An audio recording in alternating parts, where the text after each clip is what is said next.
As we saw in this trial from the fellow police officers who testified, most men and women who wear the badge serve their communities honorably. But those few who fail to meet that standard must be held accountable, and they were today. One was. No one should be above the law. And today's verdict sends that message. But it's not enough. We can't stop here. In order to deliver real change and reform, we can and we must do more to reduce the likelihood that tragedies like this will ever happen and occur again.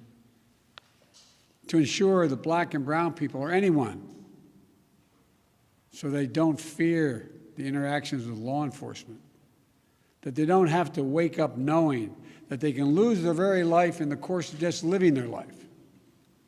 They don't have to worry about whether their sons or daughters will come home after a grocery store run, or just walking down the street, or driving their car, or playing in the park, or just sleeping at home.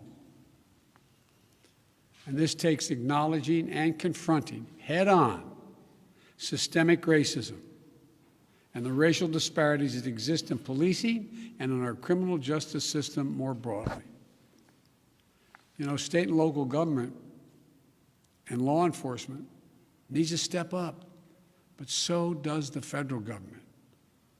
That's why I've appointed the leadership of the Justice Department that I have, that is fully committed to restoring trust between law enforcement and the community they are sworn to serve and protect.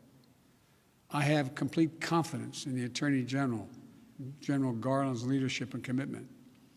I've also nominated two key Justice Department nominees, Vanita Gupta and Kristen Clark, who are eminently qualified, highly respected lawyers who have spent their entire careers fighting to advance racial equity and justice.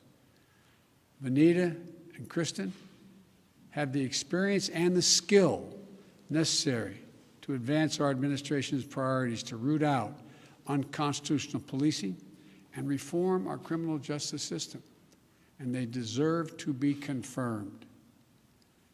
We also need Congress to act. George Floyd was murdered almost a year ago. There's meaningful police reform legislation in his name. You just heard the Vice President speak of it. She helped write it. Legislation to tackle systemic misconduct in police departments, to restore trust between law enforcement and the people they're entrusted to serve and protect. But it shouldn't take a whole year to get this done. In my conversations with the Floyd family, I spoke with them again today, I assure them we're going to continue to fight for the passage of the George Floyd Justice and Policing Act so I can sign into law as quickly as possible. There's more to do.